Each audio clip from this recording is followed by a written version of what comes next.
Yeah, it's just like mark here. Oh, I get 2 words. Sorry, fellow, you are irrelevant. Okay, good morning, everyone. Welcome to round 2 of the IMU debate open. My name is Mustafa, and I'll be the chair for this round. Please fill out the score sheets with you. Sure. Mine are all positive.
Right. The motion that this House would allow patenting of human genes.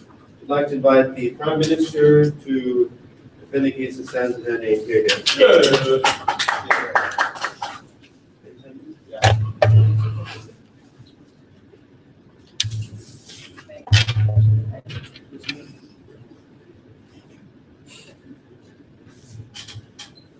Okay.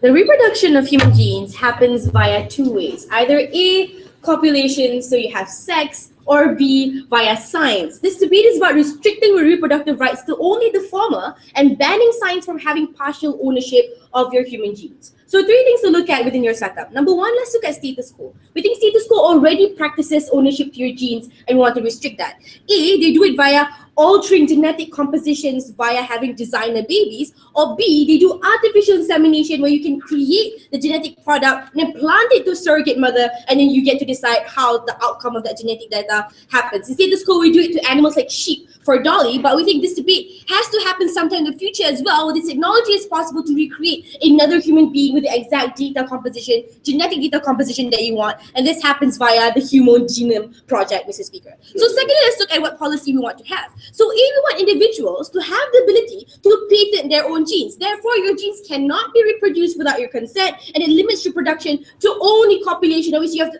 actively participate in transferring your lineage to another person. But B, we think we're going to use the business model of patenting. That means you can license the use of your genes either to other families who want to engage in designer babies, or either to corporations and governments, Mr. Speaker, for the creation of another artificial human being. This license would then also include the possibility of those children passing on those genes as well, but we don't think this will be an abuse of the model, because sex is not a scientific way to ensure that your dominant genes will definitely manifest in another human being, but science is a definite way to ensure that genetic data is definitely passed on. So licensing means we have these individuals pay for the use of those genes, and that's where patenting comes in. So thirdly, the stance of coming from the side of opening of the body autonomy to your entire genetic compound.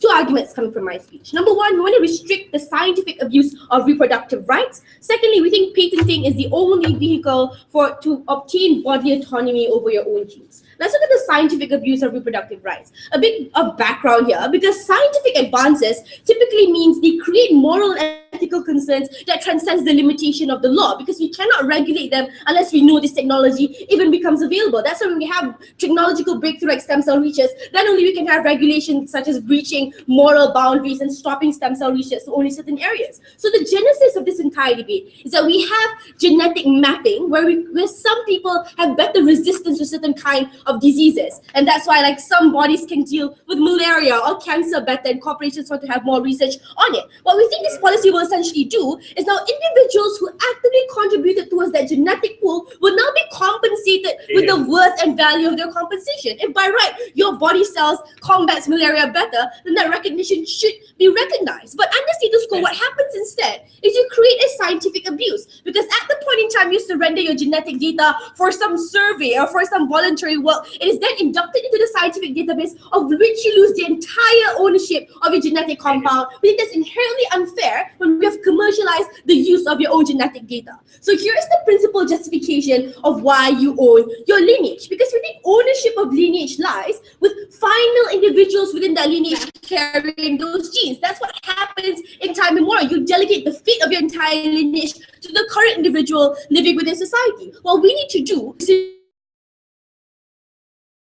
giving them decide the genetic mapping. We think that's only fair. Under status quo, corporations and governments have the ability to steal your genetic data. The way we treat how exclusive your genetic data is that it can only be obtained via consent. Because why in the status quo, when you transfer it via sex, you get to explicitly decide who is your partner which you transfer that genetic data to. And we reflect this in laws altogether. So we don't just punish people who rape because then your genetic data is transferred without consent. Even in states that ban abortion, we allow abortion for victims of rape, because you shouldn't be able to be forced to carry genetic data that you didn't actively consent to carrying, Mr. Speaker. So that legacy must be actively defined by those individuals. What corporations and governments do right now is an active scientific abuse of those reproductive rights. We will not stand for at the side of opening government. Secondly, patenting as a vehicle for the body autonomy of your genes. But before that, yes. If people value their ability to get back by contributing to the gene, by the recognition that they get, don't you create a precedence where people have the ability to choose which corporation has more research on that disease? Yeah, that's exactly what we want, the ability to choose. Because under status quo, you live in a paradigm where there's lack of empowerment of the ability to choose. So even if you want to opt out, it doesn't happen.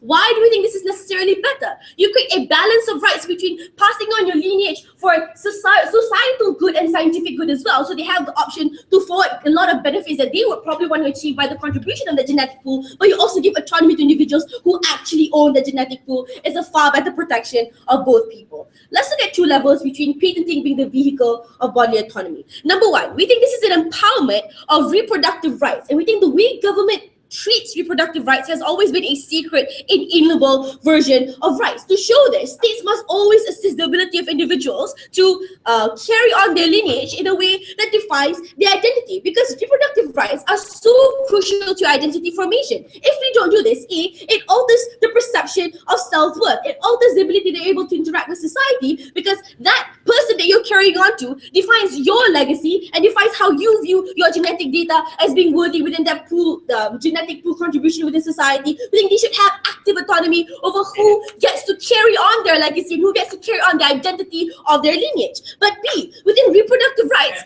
are so incidental to the way they carry on their daily lives. Impacts your quality of life, Mr. Speaker. It impacts the rights and obligations that is carried on, because you always have legal obligation to whoever who carries on your genetic data. But for the second level, we think patenting essentially is a business model that confers autonomy, because these individuals, although they benefited from the birth lottery, but under status quo, we allow people benefiting from the birth lottery. What you do is now at least they have fair compensation from the things that they own. So it allows the balance of rights in which corporations can still actively continue scientific research and scientific owning to ensure that there's massive societal benefit, but it then confers fair compensation to the people who actually who are the right beneficiaries of those genetic data. So this balance of rights means we protect people as well as advance scientific advancements, and we think that's completely fair, because corporations make money out of the research and development and make money out of those innovations. So under status quo, we allow corporations to obtain financial incentives, but we don't allow individuals who've made that active contribution to also gain partial incentives as well. And that's what patenting essentially does. It recognizes that even though your initial contribution is not worth much, people who develop on it, who get those financial values, also give some to you, because that scientific research would have meant nothing without your contribution, and the current business model just doesn't recognize that just because you didn't develop or innovate your own initial contribution of the genetic pool. So we think that's an unfair financial manipulation of the ownership of things that happens in the status quo. Our side protects the people who owns it and also gives rights to society and corporations. It's the best way to move forward. Let's patent human genes.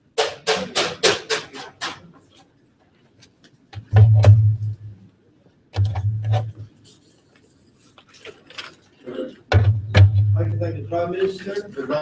We'd now like to invite the Leader of Opposition to open the case inside opposition. Yeah. Mr. Speaker, side opening opposition will tell you why patenting the genes will not benefit a lot of individuals. And we think this is unfair, especially when you discover your genes by luck. So what if it's your identity, you're born with it, you did not choose, and we don't think that you have the ability to patent something that you do not work and try very hard to do so. For a moment to my two argumentations, I have few levels of rebuttals. Number one, is there a scientific abuse of reproductive rights and does your policy solve it? Firstly, do you own your own genes? Because we don't think so. Number one, just because you're the first one to discover that particular gene that has resistance toward the particular disease does not mean that you're the only individual in the entire world to own that particular gene, Mr. Speaker. We think that that gene could exist within other individuals. The gene does not discover it yet. We think this is unfair because you having the ability or the right to you, which doesn't necessarily belong to you in the first place, just comes on the basis of luck. Who discovers it first? It does not mean that you own it necessarily, Mr. Speaker. But secondly, this abuse of patent laws, because patent laws only allow for hard factual work, where you've worked so hard to create a drug and you want some level of compensation for this.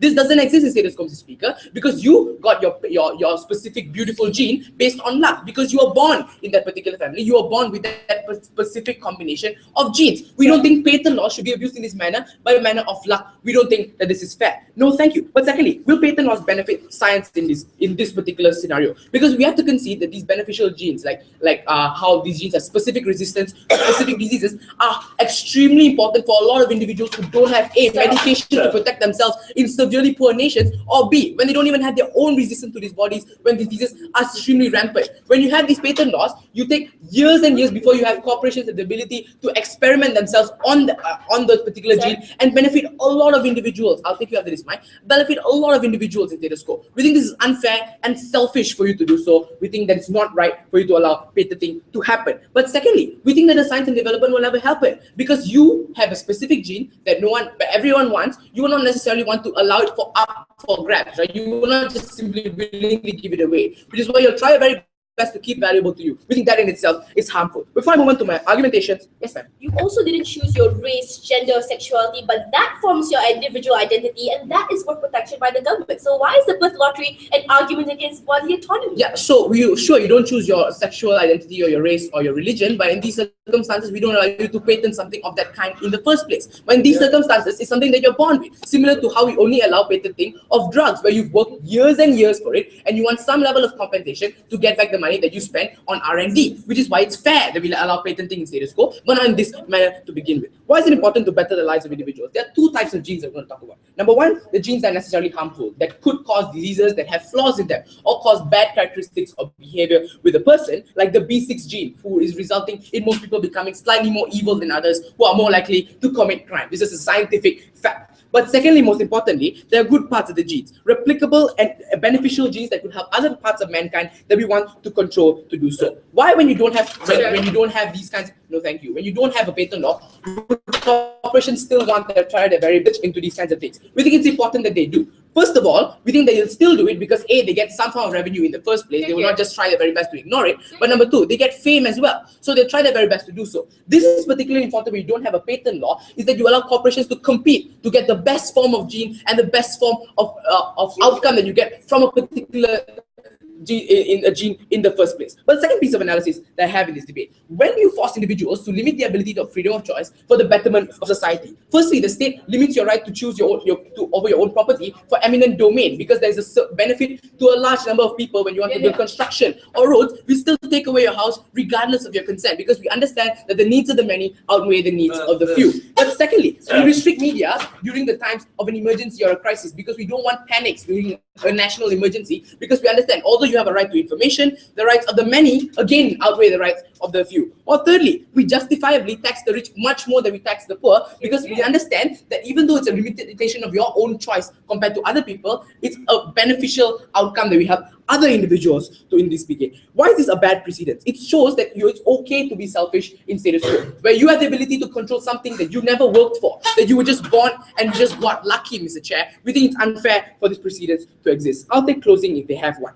Let's look at my second piece of analysis. Why is it unfair to patent something? No, thank you. Why is it unfair? You still have a chance to respond. Why is it unfair to patent something that does not belong to you? Firstly, the nature of these genes is that you don't know that it only exists in you. This means that there could be another guy out there or another woman out there who has the exact same genes that you could, who has the exact same ability to resist malaria or any other disease that you can. Everything is unfair for you to have the ability to patent it and she or he does not. Firstly, because that person may not have the ability to have the technology to identify this gene in the first place. Or secondly, that person may not have done it in the fastest period of time. We think these kind of factors are not factors that should be determinant of who has the ability to get the most amount of compensation, the most in these genes. We think this is unfair and selfish. Everything that is based on luck and birth lottery, we don't want that to happen. Simple to how we don't allow these things other than this in status quo. No, thank you. Why is this bad? Because firstly, other people also have the genes, but most of all, most people patent it not because they want to help other people, they patent it because they want it for themselves, and they don't want other people to have the same identity they have because they are selfish. People are selfish in nature, Mr. Speaker, and we don't want to allow them and condone that selfish nature to a lot of individuals. We think that is unfair, and we think that's something that we don't want to condone to begin with. No, thank you. Lastly, why are other patents okay, and why are we perfectly fine with other patent things in the first place? Number one, patents often reflect hard work and research when you try your very best to cure a particular drug or cure a particular disease. In these circumstances, we allow corporations like MNCs to patent their own drugs because we understand that they've worked years and years, spent a lot of money into development and research to get more drugs that could cure a particular disease, and they deserve some level of compensation. But secondly, most importantly, other patents have a potential eventual outcome. That means at the end of that patent, you will release that drug to the public and everyone will have access to research on that particular drug. This never happens because you will never want to give up your gene, you will never want to give up your special characteristic of yourself because people are selfish, Mr. Chair, which is why the state should intervene in these circumstances. But thirdly and most importantly, these patents are not based on luck. Other patents are based on hard work, research, development, sweat, and tears. This doesn't happen under side opening government because their patents are solely based on factors like who got the gene first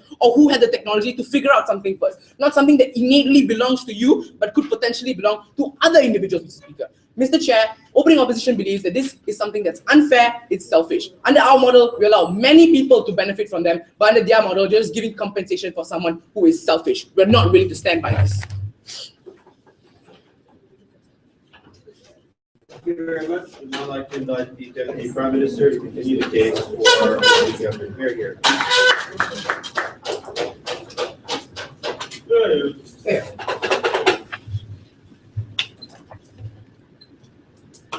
Mr. Speaker, in my speech, I will answer two questions. Why is patenting your genes is morally justifiable? And on a principle level, why we can do it? And secondly, I'm going to answer to you the practical outcomes of being able to patent your genes. But before that, 2 points of rebuttal.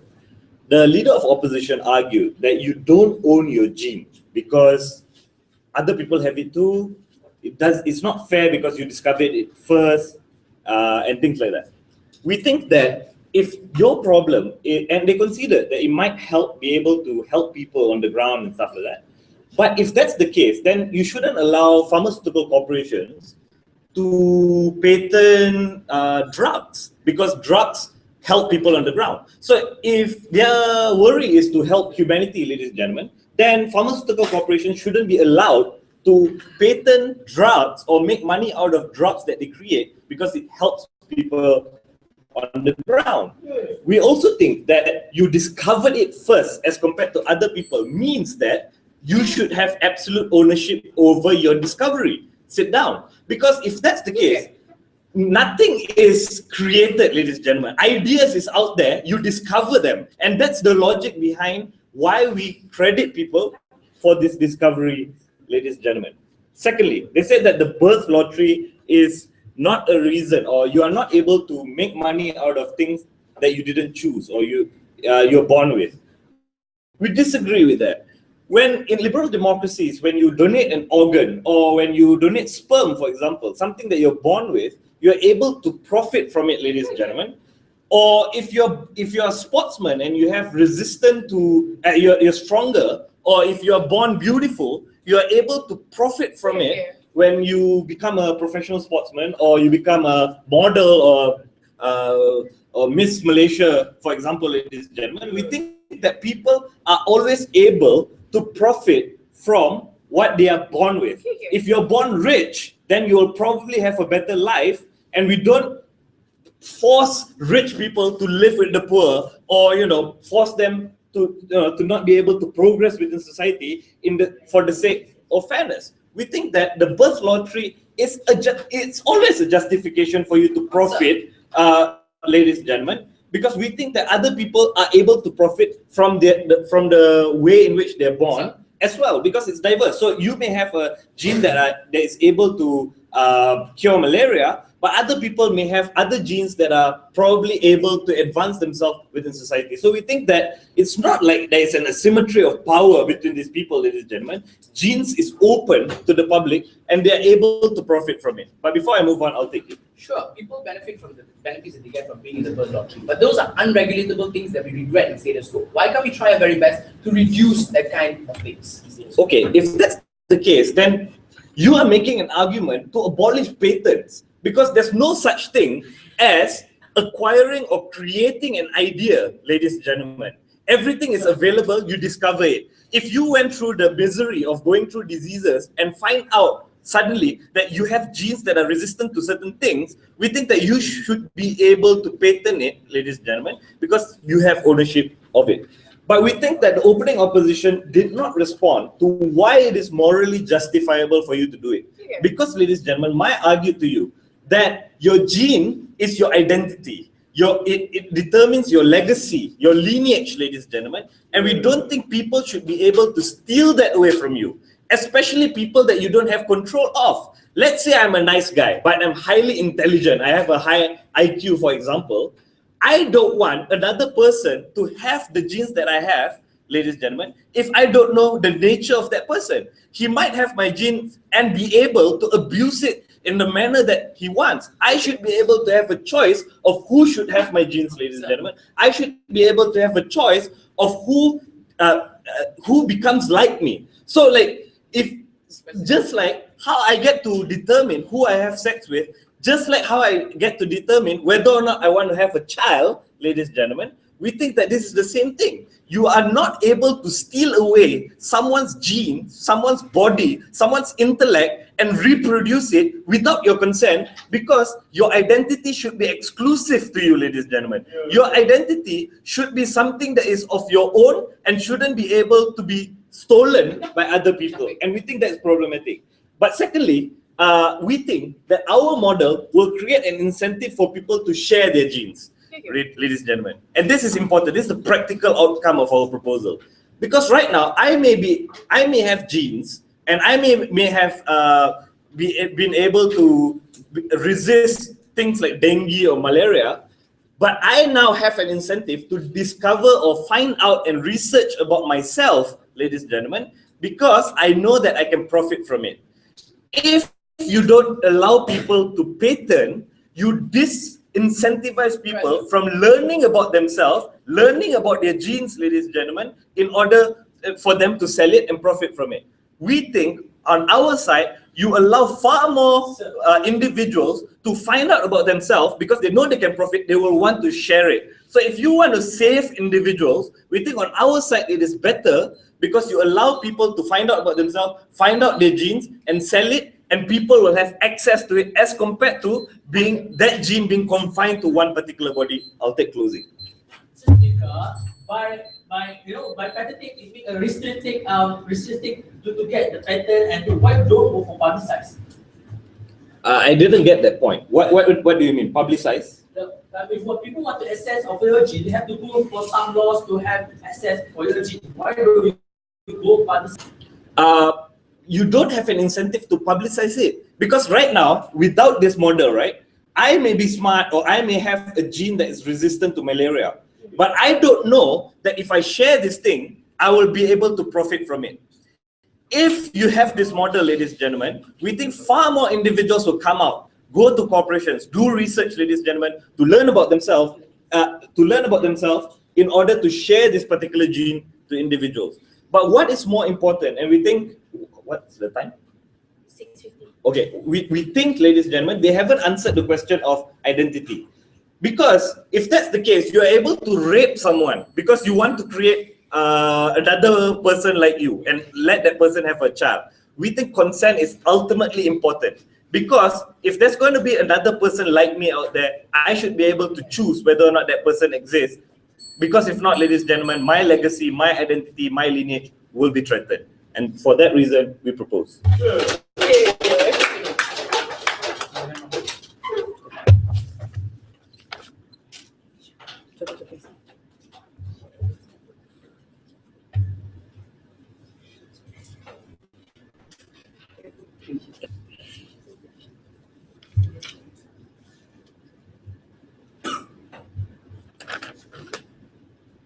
The Speaker, they stood for having individuals and giving individuals the ability to protect their own identity. At the same time, they wanted individuals to have the opportunity to exploit their identity and sell it to larger groups of individuals. We don't see the value under their paradigm, right? The only difference between side of government's paradigm and our paradigm is under our paradigm, we're outsourcing this identity and outsourcing this gene to people who need it. Where under their paradigm, they're giving opportunities to individuals to sell this gene. At the end of the day, the people still do get this gene. People who need the resistance to malaria, people who need the resistance to dengue. The question then becomes, should we allow corporations the ability, the free will to research on this gene and better the lives of larger groups of individuals, or should we just forsake it all on the identity, which the state always infringes on, where we have better outcomes, right? Like, I mean, don't me, you might have attachments to your house, you might have attachments to everything within it, but when it comes to better priorities, when the state has the need to build infrastructure to cater to larger groups of individuals, the need to build schools because people need to learn, right?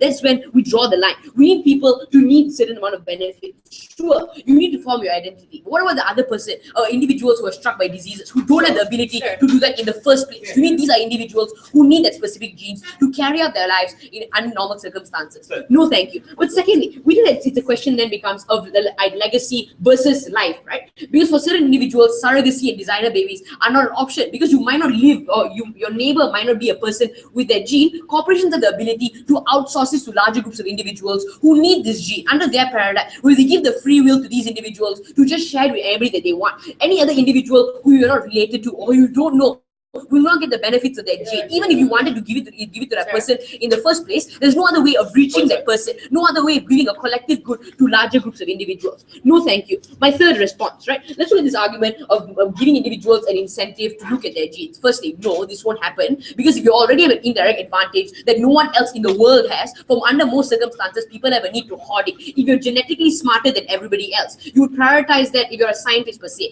you would prioritize that gene in itself over all the money that you can get. Because most people on stable incomes, people who don't need that money, people will hoard the benefits of this gene before giving it. But even if that's your concern, right, we can educate people about their gene. We can educate people about what their gene can do and why you need to actually give it to corporations, why you need more people to get those benefits at the end of the day. This is a problem of information. If they want this to be a vehicle to telling people about your gene, we can do that in status quo. We're fine at doing this, right? No, thank you. Let's look at this argument about genes allow you to gain profit, like everything else, your race, religion, your gene that makes you smarter or your gene that makes you stronger, right? One, just because the world is in a horrible state or the things in the world that we cannot correct, that doesn't mean we need to make the situations even more worse, right? Just because certain things in your lives that we can profit, that we cannot regulate, that is not an argument for making this one of those other things, right? If we can regulate genes, if we can make genes things that are not patentable, if we can make those benefits accessible to a larger group of individuals, we don't think so. But even if we think genes are different from these other things that you can profit from, why? Because you shouldn't profit from doing general good to society. If you're stronger and you're smarter, that gives you an intellectual benefit or an added advantage compared to a gene. Just because you're born with it, you shouldn't be profiting compared to helping larger groups of individuals within society. We draw that line. Sure, you can profit from these other things. When it comes to genes, it's directly different. It's doing a moral good to society. It's helping making the lives of society. It's a responsibility that people have with these genes, have an oath towards society, right? You're born with that gene. You have a thank you. You have a responsibility to share it with the world. You shouldn't have the opportunity to profit from making everybody else's lives better, right? We think that the recognition that corporations give is already fair enough. let's look at my last response. After this, you can take this one. Because they made this wild accusation that we should ban all patents, and side opening opposition is going to ban all patents. Firstly, we made that clear line. Because pharmaceutical corporations, the reason why we have patents for pharmaceutical corporations is if we don't have those patents, corporations won't exist. Because they can make their drugs and then they won't get that compensation after all. So if you abolish patents for pharmaceutical corporations, there won't be any drugs that are being outsourced with individuals. Compared to genes, even though you abolish patents, genes will still be there. We can still use them for other individuals. We can still use them for beneficial purposes. Corporations always have a reason to use it because they can make benefits from it. They can give these genes to people who need it, right? So that's your distinction. We don't want to ban patents because patents only exist as a safety net, because corporations won't invest if they don't know that their assets are protected. Compared to genes, where they know that their assets are protected, it's something that's already there. We can still invest in it regardless of whether patents exist or not. You are forcing corporations to suffer under your paradigm. Patents only push corporations away because they know that they have to adhere to whatever people want under your paradigm. No, my last response. Let's look at that entire argument of scientific abuse, right? First, let's look at this entire getting recognition. Because one, we don't think recognition should be the benchmark on how corporations have to adhere to people, right? Because under your paradigm, it's not about who's capable, who has the ability to fix that disease or the ability to cure that disease. It's about who can adhere to people more. We don't want to set this precedence. We don't want people to be the amount of money that people can get from this to be the benchmark for which corporation gets it. Sure. All of your harms only stand if corporations don't buy off licensing rights to these patents. If corporations are profit making and so many people have the same genes, they will still buy off these patents and all your benefits will materialize. Sure, but then why do we need to charge on a certain thing that can benefit larger groups of individuals? Why should that license exist in the first place? We think it's morally abhorrent that corporations need the ability to buy licenses when they can do a general good to society, a general good that people should actually have. Even if it's a certain amount of money, it's still an obstacle to a lot of corporations which don't have the ability to buy off these patents from individuals. Mr. Speaker, we think it's actually extremely abhorrent. It's unfair to corporations which don't have the ability, which don't have the financial assets to buy off these patents. Even though certain corporations have this ability, that doesn't bring the full extent of research, R&D on these genes, Mr. Speaker. We think it's much better under our paradigm.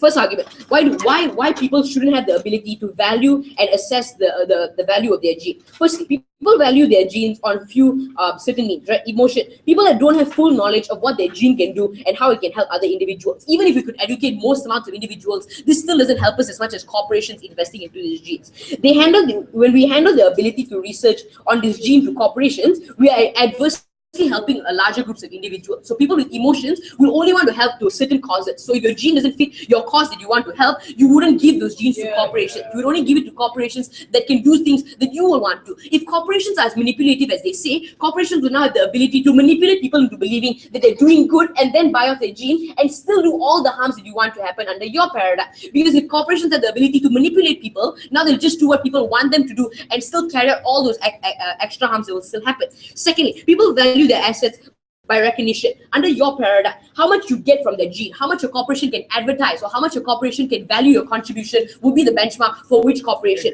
What corporations have the ability to do this? Corporations with large financial assets, corporations with big ties and connections into the media, right? We're only talking about rich corporations. Only these corporations have the ability to buy off these patents and research into this gene. Compared to under our paradigm, we will be looking at a free market when everybody with that ability, everybody with the ability to make that breakthrough and cure malaria, or with the ability to create extra resistance with dengue, that's what we're fighting for. Thirdly, people value their assets on outsourcing to relations. Under their paradigm, you will only give that right to people you know, people you trust, compared to corporations which have the ability to outsource it to larger groups of individuals. Sure, they're money making, sure they want to make profit, but we're giving the indirect benefit to larger groups of individuals. Even if people want to share that right and the gene to everybody else, they don't have that ability.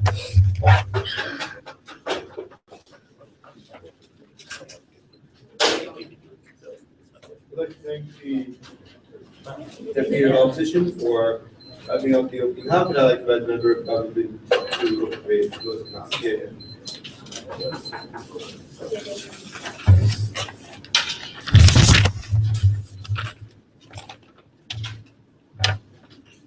Ladies and gentlemen, there are two types of people who have, there are two types of people with, good genes. First of all, there are people who prioritize protecting their identity, who prioritize and who want to keep that identity or those genes to themselves and people who they choose to give. But secondly, there are also people who choose to profit from this. They also sell their genes, and that this profit incentive does exist under our paradigm. That is, we want to protect the two types of people that exist under status quo, because basically everybody with good genes comprise under these two categories. So what did opening opposition basically tell us? First of all, they gave us examples, parallels as to how if something could benefit a larger group of individuals, then it shouldn't be charged, and they told us that the rights of the many should be prioritized over the rights of the few. For example, if you want to build a school, a house can be taken. But little did they know, and they did not elaborate, that when a house is taken, the government also pays compensation to the owner of that house, which basically means that even when we prioritize the rights of the many over the rights of the few, that few is still compensated in some sense and is still given a benefit. This is exactly what's happening under our paradigm. They also conceded that genes will still exist and that genes can still be sold, and which is exactly what they want to do. So if you concede that genes are still going to be there, we don't see what's the problem and why you're against this in the first place, because that's your priority and that's the benefit that you want to propose. If it still exists under our side, then we see no reason as to why you want to oppose us. Secondly, they told us that a license shouldn't exist because because these genes that you contribute can benefit, or you're doing basically a general good. First of all, let's look at the example of sperm. Well, there are women, right, who just can't find a partner, and nobody actually chooses to donate. Nobody actually chooses to hook up with them. And so where do they go? They go to the sperm bank and they buy some sperm and they get a child of their own because they want a child. And the donor of the sperm still receives some benefit. And even if it's general good, because it's your contribution, you deserve some sort of right to gain profit from it. And basically it's because it's their contribution and they own these genes. Secondly, they told us that corporations are manipulative. So even with the patent rights, our policy isn't effective because corporations are able to manipulate people. As manipulative as corporations are, people also have the ability to think, right? Like, people still have the choice whether they want to say yes or no. And so we don't think that because corporations are manipulative, our benefits don't manifest. But even if corporations are manipulative and can manipulate most of these patent owners, we think that the harm is still mitigated under our side because we still give a choice to the people. Under your side, in contrast to your side, whereby you do not give any rights to these people at all, and corporations can willingly exploit their genes. Before moving on, yes. Why do you get a choice to choose where your gene goes when you did nothing to deserve that gene in the first place? Well, why does doing something to get that gene have to be a benchmark? We don't think that hard work and research should actually be a benchmark, right? But even if hard work and research or hard work, blood, sweat, and tears should be what gives you the right to those genes in the first place, who says that genes aren't actually a result of hard work and research? First of all, we think that genes are inherited traits. They are inherited traits from your family members, from your ancestors, and those genes aren't just there. They have to be a result of something. For example, if your great-great-great-grandfather had led a healthy lifestyle and ate, papaya leaves every single day, and as a result of that, you are resistant to malaria, for example, that is still hard work and research. Your ancestor did that. You should be given the right to sell those genes, and you own that based on hard work and research. Another example, right, of hard work and research done by that individual itself. You said that people discover it first. Well, isn't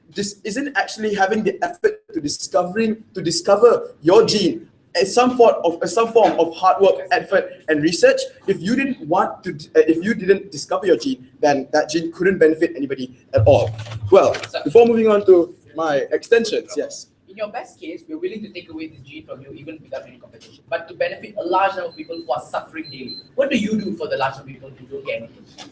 Well, the larger people who don't get anything, first of all, well, this might sound somewhat bastardist, but those other people are other people. I care about me, and so I should be allowed to do whatever that benefits myself. Those other people do not play any part in my life, and so I do not have a legal obligation to cater to them. Of course, I do have a moral one, but does not actually have any impact on myself.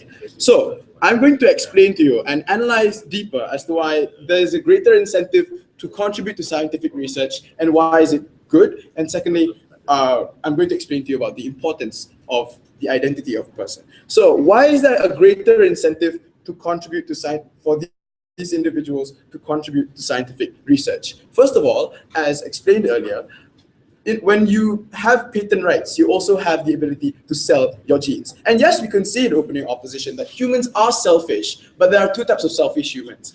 Humans in this particular context, selfish about genes and selfish about money. We think that the people who are selfish about money do anything to get money. They do anything in order to increase their financial capacity. And we think that if they have the ability to sell their genes, then this creates a profit incentive. And this creates a profit incentive and they will sell their genes. Why is this justifiable? The very idea of labor is utilizing your own physical capacity or whatever that you have in terms of labor in order to profit. And we think that this is exactly the same, right? Because you are selling something which is of your own. You are selling something which you discovered, and you are selling something which it belongs to you. So why do we think that this improves research significantly when patent laws exist? Because let's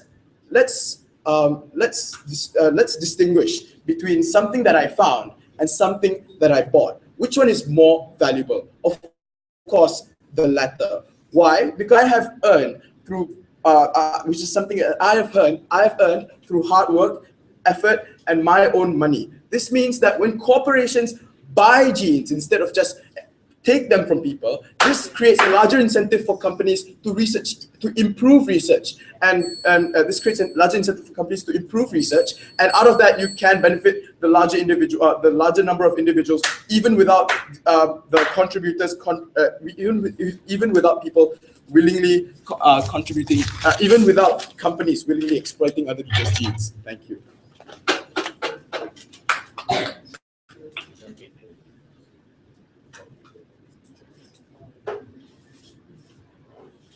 Thank the member. Government done that.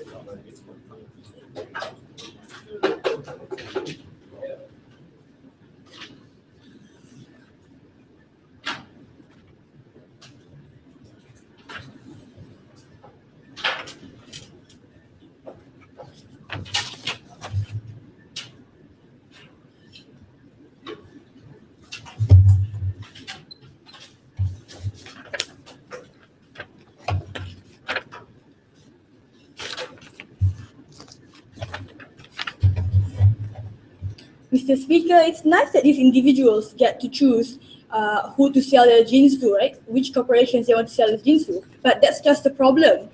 They're choosing corporations to sell these genes to. It's corporations who are manipulative and profit-oriented and would champion their company profits over public good. That's what my extensions will be about today, nature of companies particularly. So before I go on, I rebut certain things that don't fit into my extension. When member of government came up here and talked how he thought hardware and research should not be the benchmark of patenting, but that's why we patent technology discoveries. That's why Steve Jobs had his iOS patented, so that Samsung, for example, can't steal his innovation. Because he worked hard to software, because these inventors, they spend a lot of time thinking of how to develop these technologies. But under your side, these people who are lucky to just be born with certain types of genes, sit down please, and just lucky to have discovered it in time to sell it to corporations, just not fair for them, because it's not even, because other people with the exact same genes can't even sell to these companies because they've done it because those companies already have the same genes in the first place. It's not profitable for these companies to have same number, yeah. Sit down, please. So, Shafik brought up that how then we would have how ideas then would have to be patented, but certain ideas are very hard to acquire. Like what I think all day is just when to eat, when to sleep, and how to manage my time with my classes and such, right? But what great people like Steve Jobs, Tim Cook, and Bill Gates start off. Those kind of ideas you don't just get from average people, average Joes and Janes like us. That's why their ideas, which crystallize into the technology that they developed, are patented. And then never mind. Sit down, please.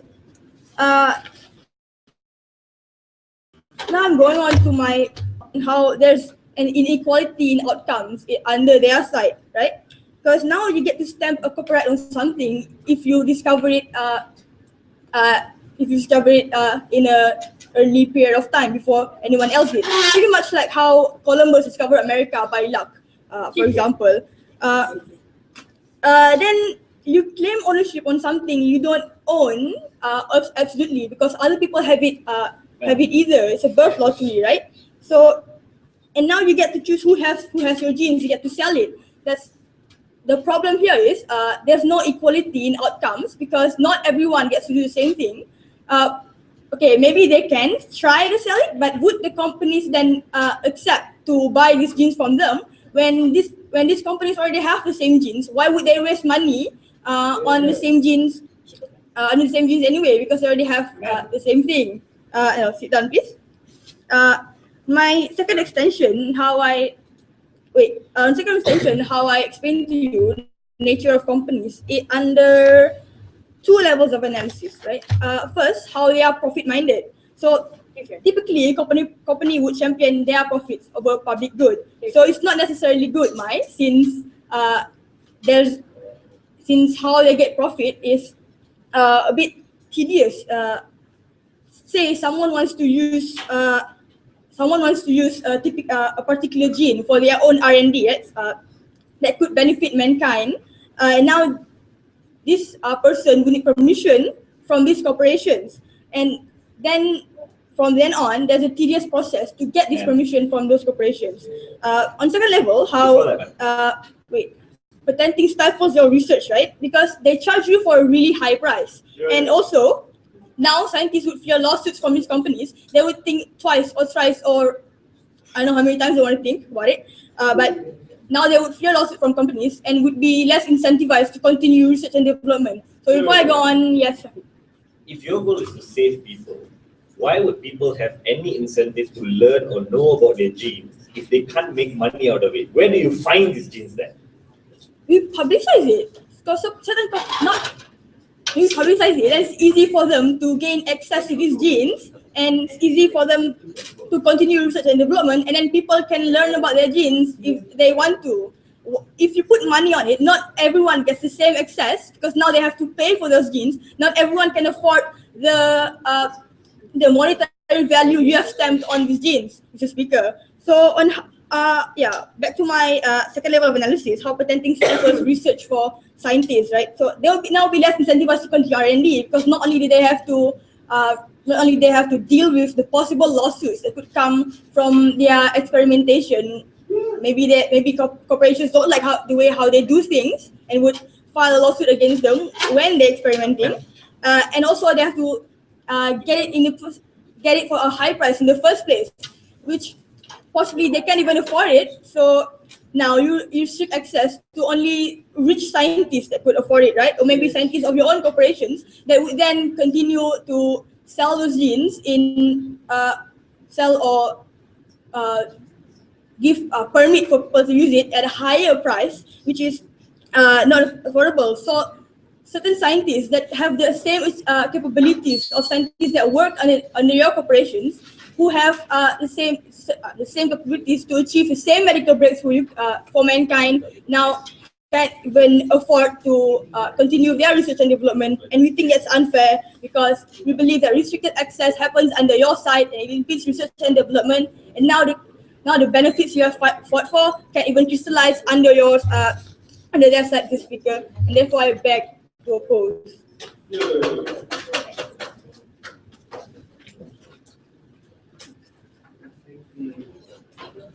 We're in opposition, now let's wrap up the session. Kevin, you're here. Yeah.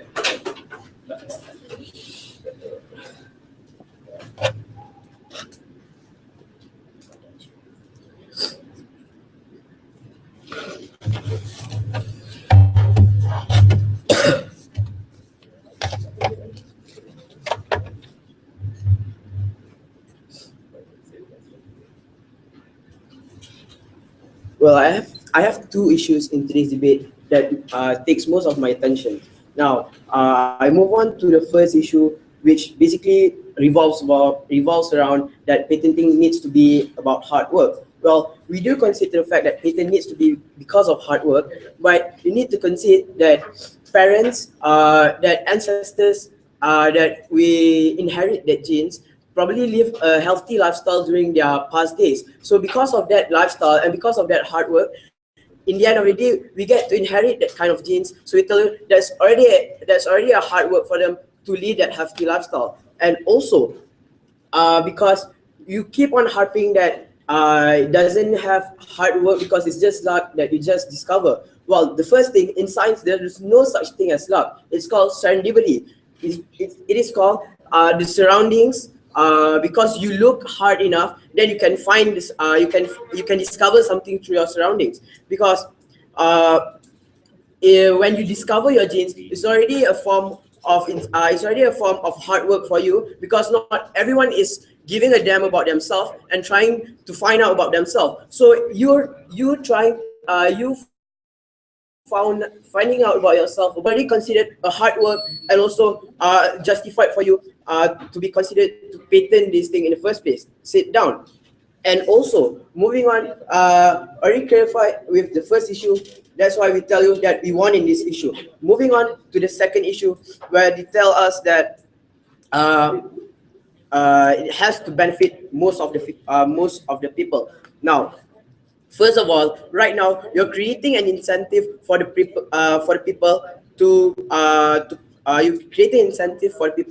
to contribute towards this research, because right now they know that they will get money for their genes, so now they will contribute towards these corporations so that they can get money, and these corporations can buy their genes to fully utilize the medical, and also to fight off these diseases that's currently happening in our world.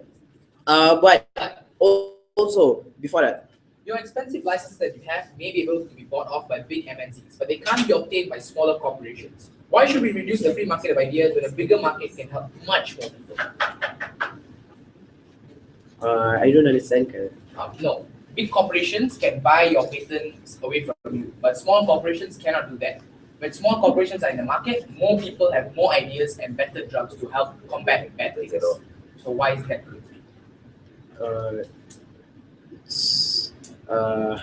I'll deal with that later. Now, moving on, companies, for the fact that companies right now buy these genes, so that when you buy something, you tend to value them more. So when this company buys these genes, because in the past they find them, so when they buy, they will value them more. It makes it incentivizes them to improve the research, and also to fully utilize these genes, because it is not something that you just find, but it's something that you need to pay for it. So when they value more, the thing that they get from the genes can be fully utilized towards its maximum capacity, because of the value that they get from the genes. Okay, finish off with those two issues. Now, I'm gonna reaffirm my extensions, which is the incentive of people to contribute more towards the corporations, because right now they know that their genes can be patented, so they get money from their genes. So right now they're going to contribute more towards the corporations, so that they can get money, and they'll benefit both ways. Either way, yes. What about people who don't simply want to sell their genes? They just want to keep it for themselves and have their own research and not help anyone in the process. Why do you place the autonomy on selfish individuals and not someone who would want to help more people? That's because we protect them. That's why we have it. That's why we have this thing, because we want to protect their rights towards their inheritance, because they don't want to share. But you need to consider the fact that there's not only one people on earth that's going to have that genes. there's a lot of people that will still have that genes. So even if one or two or small group that is being selfish, it doesn't mean that it will still bring harms towards the world, because you need to consider the fact that other people still have the same genes, so they still can contribute towards the corporations, and also the corporations can also fully utilize the genes that they get from these people. And also, we already proved to you how on our side we best protects the society, and also we protects the rights of these people towards their inheritance, and also we can, and also we benefit both ways, where we protect the rights of these people to not give it to anyone, and also where to not give these corporations to exploit their genes, and also the people who wants to contribute to the society and who wants to give their genes for the better use of the society. So because we protect the interests of both sides, we take this debate. Thank the government whip. Would I like to invite the opposition whip to conclude? Yes. Okay.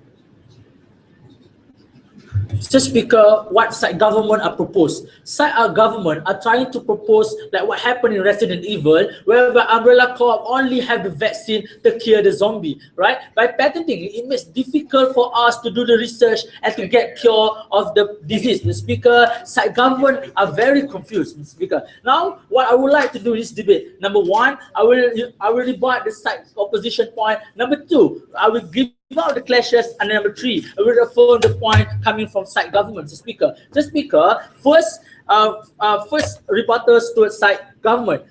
Side government, they talk about on how that the people, individuals should have selfish interest of money. We think that this is not good to go, Mr. Speaker, because like me, myself, I'm fat, but I think I'm cute. I want to patent my gene. I want people to have my gene. Mr. Speaker, what are the value? No one wants to have gene, no one wants to research about fat people, Mr. Speaker. We think the value of research is not there. And why you should go on patenting that? And to become a selfish in terms of money, Mr. Speaker, it allows every individual in this world to patent their genes because they want to make money, although their pet genes are not effect and are not helping research in human development or in terms of medicine in the future purpose, Mr. Speaker. Mr. Speaker, second response towards side government, they want to improve the research on how that it will give value to research. We think that by having patenting, it does not sit down. By having patenting now, it will not give the value to research. As I affirmed before, the value of research is something that will be contributing towards this world. Side government never mentioned to us that you can patent the gene if it's important, if it is have some cure to some disease, right?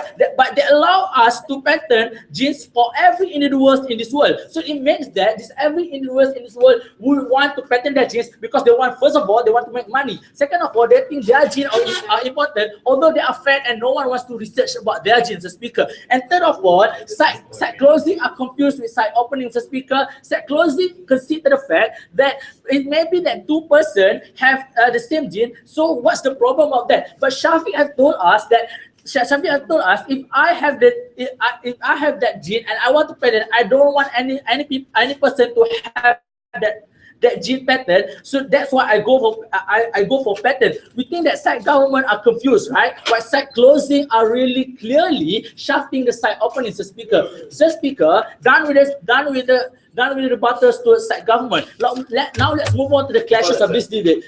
Before that, I take closing. Or closing does not want to grip your eyes, so sit down, side opening. Mr. Speaker, let's move on to the clashes of this debate, right? Number one, in terms of issues, in terms of consent, when they give consent to individual, it makes that they put a price towards this individual. It makes that this individual wants to sell their patent, we think that it's not good to go. If you want to have the society, if you want to have the human mankind, let's go for publicized, whereby the effect of publicized, people will get access to that the speaker.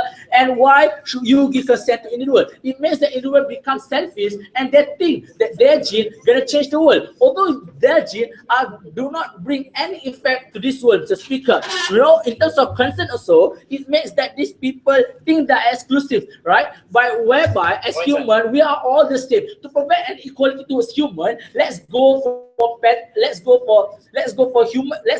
allow scientists to research about you by not having an exclusive right to this land, and it produces an equality throughout the human mankind, the speaker. Second issue is about the copyright itself, the speaker. Before that, I take closing. Well, 3 minutes of your speech is revolved around fat people with useless genes. Now tell me, even if they patent those genes, what's the harm? Corporations are still going to choose people with, useful genes instead. Mr. Speaker, where you patenting, I say that the corporation are still gonna choose the gene. Are still gonna choose gene that will brings good to them. It shows that clear shows that this company want to make profit of the genes. So why should go for patenting, Mr. Speaker? And I will explain later in my speech, Mr. Speaker. And what copyrights, right? When you have a copyrights and when you have copyrights on your gene, it make the research block, Mr. Speaker. What Alpha have told you, the scientists to access and to research about their gene, they have to go for several process and they have to go for several law, right? It makes the research development a harder way to go, Mr. Speaker. That's why we propose that you shouldn't go for generic. You should go for patent of genes, Mr. Speaker. It allows if you create this block, you will create a block between a scientist and its research. For me to assess on how to cure Ebola, I have to go to several law firms to have access for some genetic, for some gene, which is maybe genes. These genes maybe can cure Ebola only for 5 seconds. Then I get Ebola again, Mr. Speaker. I will later explain to you how that by having patent is not also good for research in terms of that, Mr. Speaker. When we talk about genes are variable. Patenting genes are not as patenting machines. Machines is equal P equal to VI, or you want patenting, you want to patenting the Samsung exactly. But genes are variable. It means that genes keep. When you patenting genes something genetic, something are not fixed and variable. That's why we still haven't reached stem cell research that are success. We still haven't even if Dolly research is still a failure. It shows that DNA research and gene research cannot produce a future and exact success of curing. It is still when we talk about gene, it still is undergoing process, and it will cannot create a fixed value, like I told you, by patenting some machines things is fixed, the speaker. And when we talk about on how that it will profit, what we talk about on side government and side opposition, we clearly show to you that scientists are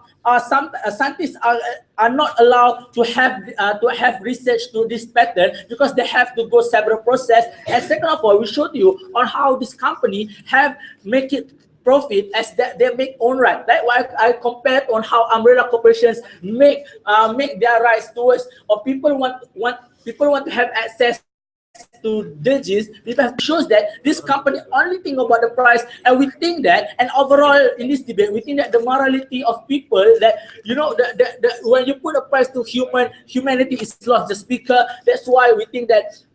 On the other hand, that's why we think that for human development, we shouldn't create a block. But if you want to save the world, let's save it all. The speaker, don't make it exclusive, because rights for humanity is for all, right? We think that on every purpose, right?